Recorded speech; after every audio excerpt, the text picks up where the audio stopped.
Praise the lord. మన పరిస్థితి manage చేసుకునేంత వరకు తప్పునొప్పుకోకుండా ధైర్యంగా ఉండగలుగుతామేమో కానీ ఒకసారి మన చేయి దాటి పరిస్థితి బయటపడుతుంటే ఇంకేముంది, గత్యంతరం లేక ఓపెన్ అవ్వాల్సి వస్తున్నప్పుడు తప్పునొప్పుకుంటాం.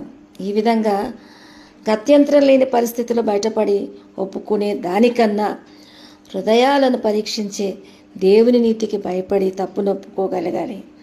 అందుకే సామెత 28:13 అతిక్రమాలను దాచిపెట్టేవాడు వర్ధిల్లడు, వాటిని ఒప్పుకొని విడిచిపెట్టేవాడు కనికరం పొందుతాడు. నిజమే, మనము ఒప్పుకొని విడిచిపెట్టాలి అంటే దేవుని భయం కలిగిన వాడు ధన్యుడు, హృదయాన్ని కఠినపరుచుకున్నవాడు కీడులో పడతాడు.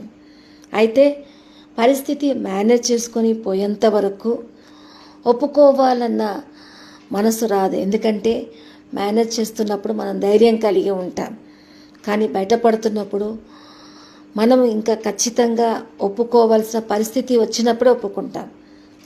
ఆ విధంగా కాకుండా దేవుని బట్టి ఒప్పుకుంటే, దేవుని బిడ్డలారా, మన తప్పుకు కావాల్సిన శిక్ష దొరకకుండా ఆ యొక్క తప్పును క్షమించి మనం ఉద్ధరించబడ్డానికి దేవుడి సన్నిధిని బట్టి ఒప్పుకోవడమే ఒక గొప్ప భాగ్యంలో ఉద్ధరణ అనే ఒక ఔదార్యతలో మనం రక్షించబడతాం.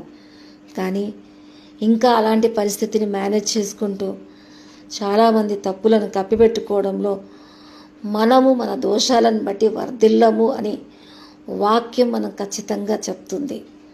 కాబట్టి మేనేజ్ చేసుకోవాలా, బయటపడకుండా ఎట్లా కాపాడుకోవాలా అన్న మాట కన్నా ఒప్పుకొని వర్ధిల్లాలి అన్న మాటలో దేవుని కృప పొందుకుందాం.